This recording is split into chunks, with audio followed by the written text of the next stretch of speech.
Continuando o nosso resumo do artigo sobre Max Weber. Aí uma foto de Berlim, no tempo de Weber, quando foi uma das mais belas cidades da Europa, até que foi destruída pela Segunda Guerra. O centro de convergência de toda a obra de Weber é um processo importante chamado de racionalização, um processo que diz respeito a todo o desenvolvimento da civilização ocidental. A racionalização do mundo moderno é inexorável e culmina, para ele, na completa perda da liberdade do significado. O processo de racionalização coloca o Ocidente à parte e mesmo acima do Oriente. Weber rejeita leis universais da história, mas ele constata que a racionalização está inexoravelmente adentrada nos mais variados setores da vida humana. A racionalização, o que é? Uma tendência histórica em direção a um mundo no qual se poderá, em princípio, dominar todas as coisas pelo cálculo. A racionalização é um cálculo custo-benefício individual adicionado a uma ampla organização burocrática que se opõe ao entendimento da realidade da vida, do mistério e da magia. É o entendimento da realidade pela via do mistério e da magia. Existem vários aspectos da racionalização que engloba os setores da vida, os mais diversos da vida humana, como instituições, tarefas cada vez mais especializadas, burocracia, impessoalidade, disciplina pessoal, etc. A racionalização depende do desenvolvimento da ciência e da técnica e torna o capitalismo moderno qualitativamente diverso dos antigos modos de organização da vida econômica. Cada vez o processo de produção se torna mais regrado, incluindo esferas econômicas, política, jurídica, reforçando elementos de previsibilidade sociopolítica. Foi exatamente por esse processo que se resultou a civilização ocidental, com seu enorme poder de dominação do mundo. Aqui está Weber, no intrincado poder da racionalização. A racionalização, constituída de ações racionais, pressupõe três características que a explicam: o conhecimento cada vez maior, a impessoalidade aumentada e o controle. São características. Veremos cada um deles em separado. Comecemos com o conhecimento. Agir racionalmente é saber os resultados prováveis da ação. É em termos de meios-fins relacionados a um todo. O moderno conhecimento científico-tecnológico é a culminação desse processo, pelo que Weber chama de intelectualização. Nesse processo, os germes de conhecimento do passado, ou seja, religião, teologia, metafísica, são levados para o reino da superstição, do misticismo, da irracionalidade. Trata-se de um processo chamado por Weber de desencantamento do mundo, Entzauberung der Welt. No início, todo o mundo era povoado de espíritos, de deidades, tudo era mistério. Hoje se pensa, devido à racionalização, que tudo é explicável pela ciência e dominável pela técnica. Aqui uma fábrica atual. Segundo ponto, impessoalidade. Racionalização implica em objetificação, Versailles. O capitalismo reduz os trabalhadores a meros números de um livro de contador. O mesmo com as relações de mercado, vendedores e compradores. Vendedores e compradores mal se conhecem entre si e a coisa é feita mecanicamente. Não é um jogo para se estabelecer exatamente o que preço nós seria escolhido, como fazem os africanos. O mesmo acontece com a lei e a administração, que não deve mais considerar a pessoa como um indivíduo, mas a situação já burocraticamente estabelecida. A semente da objetificação não está só no interesse material, mas na ética do trabalho puritana, com a sua teodiceia monoteística protestante, segundo a qual somos meros instrumentos da providência divina. Ironicamente, com a reforma, indivíduos foram subjetificados e objetificados ao mesmo tempo. Por quê? Subjetificados, porque se tornaram mais autônomos, tiveram mais liberdade. Objetificados, porque se tornaram mais livres dentro da engrenagem, presos à engrenagem de um mundo cada vez mais racionalizado. Aqui está um exemplo da impessoalidade no trabalho. Controle. A racionalização produz um controle crescente e pervasivo na vida social e material. Isso inclui disciplina, formalismo legal, administração burocrática. O controle calculado sobre as pessoas é também efeito da ética puritana e de rigorosa autodisciplina e autocontrole, o chamado innerweltliche Askese, a ascese do mundo interior, que nós vemos no comportamento de ingleses, de alemães, de os povos de países nórdicos, etc. É outra vez irônico que o ser humano moderno nasça equipado com direitos invioláveis, mas seja parte de um ethos racional e discipline cada vez mais a disciplina penetra em todos os aspectos da vida social e dessa maneira o limita. Aqui está um desenho de Kafka e Weber imersos num mar de burocracia.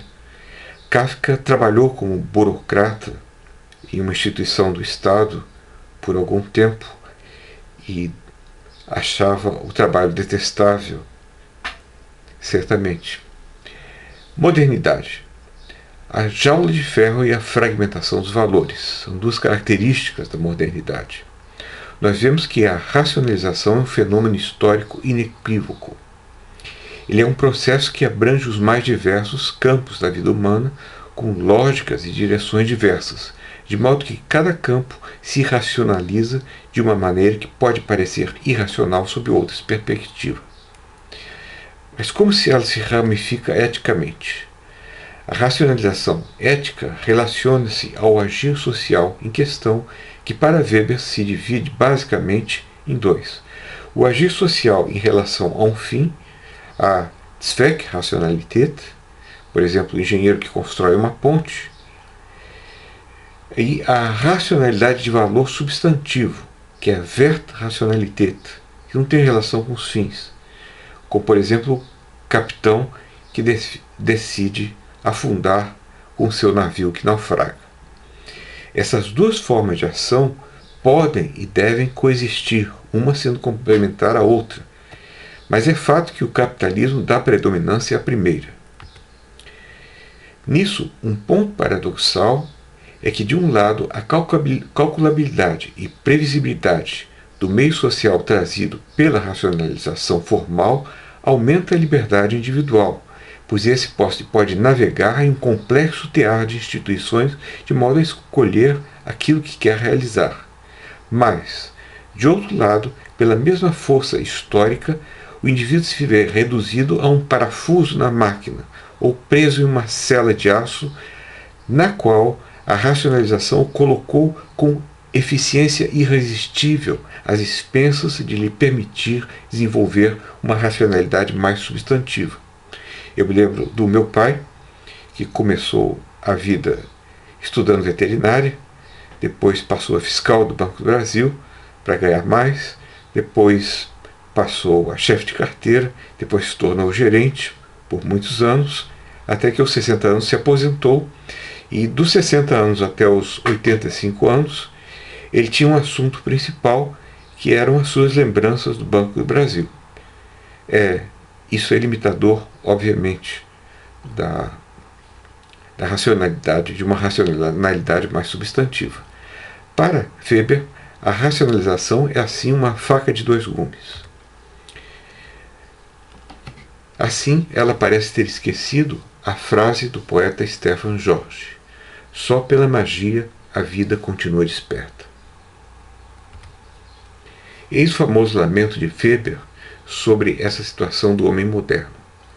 Ninguém sabe, diz ele, quem irá viver na jaula no futuro. Se no final desse tremendo desenvolvimento, profetas inteiramente novos irão aparecer, ou se verá um grande renascimento em novas ideias, ideais, ou se, não havendo nada disso, não restará mais do que a mecanização petrificada, embelezada por uma espécie de convulsiva de alta importância. Pois do último homem, desse desenvolvimento cultural, bem se poderá dizer, especialista sem espírito, sensualista sem coração. Essa nulidade imagina que atingiu um nível de humanidade nunca antes alcançado. Além disso, Weber via o futuro da racionalização de um modo muito pessimista, não só em termos de petrificação mecanizada. Para ele, a racionalização também deveria aumentar uma caótica, distópica e mesmo atrófica inundação de valores subjetivos anárquicos. A modernidade passa a se caracterizar por um politeísmo de valores. Exemplo. Tentativa de exemplificar. Hoje, cada pessoa ou grupo de pessoas tem suas próprias crenças e valores, diversamente dos tempos nos quais os valores e distinções sociais eram muito mais claras e qualquer dúvida poderia ser esclarecida, por exemplo, pela autoridade do deão da aldeia. Ora, assim, de um lado, existe mais liberdade, mas de outro, não existe esse senso de comunidade. Existe uma fragmentação que atinge o senso de comunidade das pessoas e produz individualismo. Ou seja, a jaula de ferro burocrática é apenas um lado negativo da modernidade. O outro lado negativo, para ele, é o politeísmo, a fragmentação dos valores. Ele acreditava que no cume da racionalização, os modernos se encontrarão de repente vivendo como os antigos, quando esses ainda não haviam sido desencantados de seus deuses e demônios. A sociedade moderna ocidental, pensa ele, se torna outra vez encantada como resultado de seu desencantamento. Talvez um encantamento pela ciência, pela saúde, por fazer exercícios, por ir ao médico, por fazer cirurgias plásticas, ou seja lá pelo que for. Mas o que isso implica? O reencantamento via desencantamento. A tese da racionalização de Weber é melhor entendida como um processo dialético de desencantamento e reencantamento, segundo o autor, melhor do que um processo unilinear de secularização cada vez maior. O desencantamento tem uma história. Ele começa no Ocidente com as máximas ad hoc de conduta de vida da religião e aos poucos cede lugar a um sistema unificado de significado e valor que culmina na ética puritana da vocação, o surgimento do protestantismo. Mais além, numa segunda fase, esse desencantamento abandona a religião monoteísta como irracional e a torna ilegítima, como uma visão de mundo secularizada, adotando uma visão de mundo secularizada. Por exemplo, nas universidades nos Estados Unidos, menos de 10% dos professores são religiosos, mas se você considerar a população americana, parece que cerca de 50% das pessoas acreditam em Deus.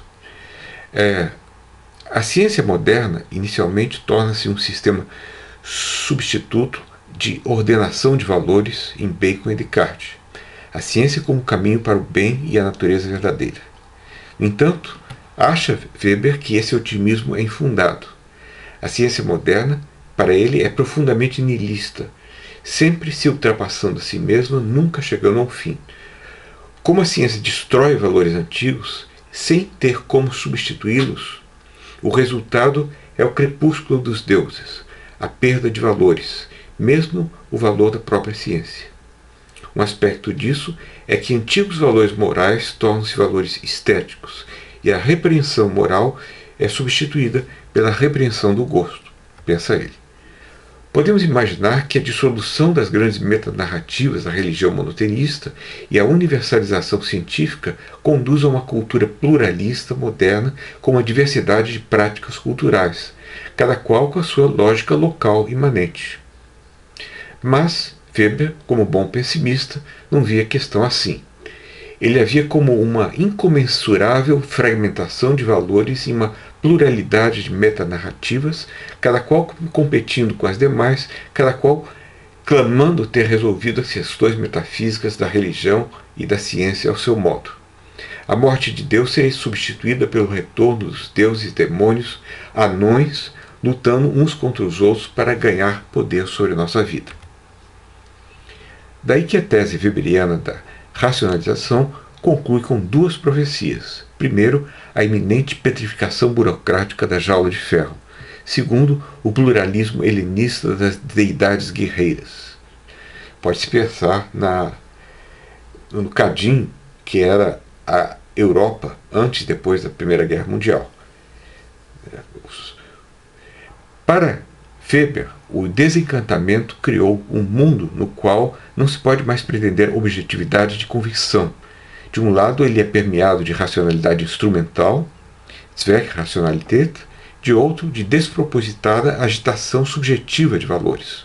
O resultado é a inércia de valores e destituição da força do eu contemporâneo. Assim são os sensualistas sem coração e os especialistas sem espírito. Modernidade contra modernização. Uma vez, isso tudo já foi diferente. No tempo da Reforma, a convicção inabalável baseada no fulcro da personalidade, uma conduta altamente metódica e disciplinada da vida cotidiana, existia. O princípio da ação era a realidade psicológica da autoafirmação.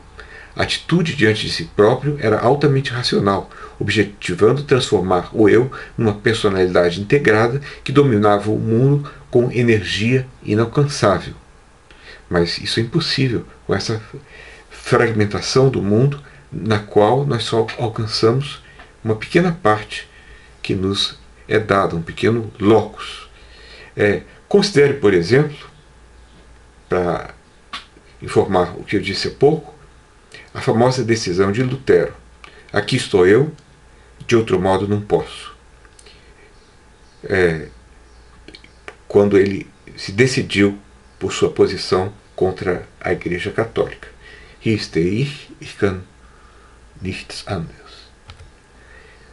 Valor subjetivo mais racionalidade objetiva formavam, nesse tempo ainda, uma totalidade inquebrantável.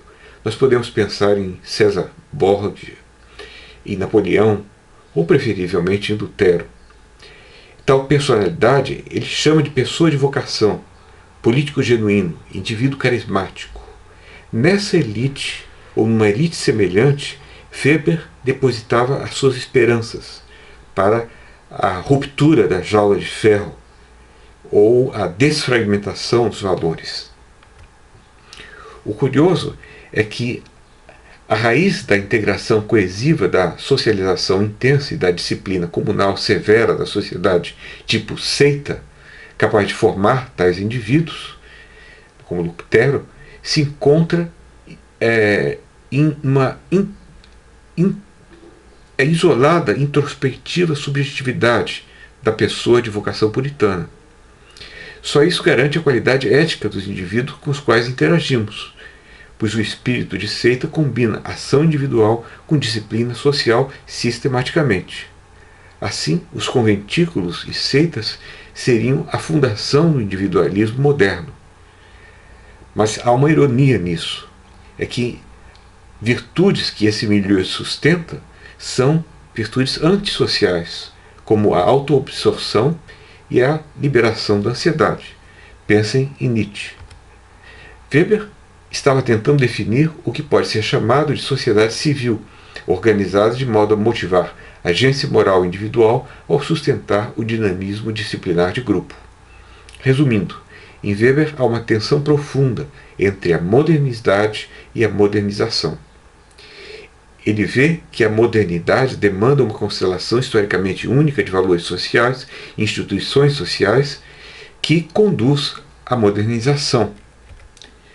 Mas a ironia disso é que a modernização que a modernidade traz consigo destrói as bases do individualismo moderno e da sociedade disciplinar que deu o ímpeto inicial para a modernidade. A questão de Weber é, pois, como salvar a liberdade individual dentro da jaula de ferro e das deidades guerreiras.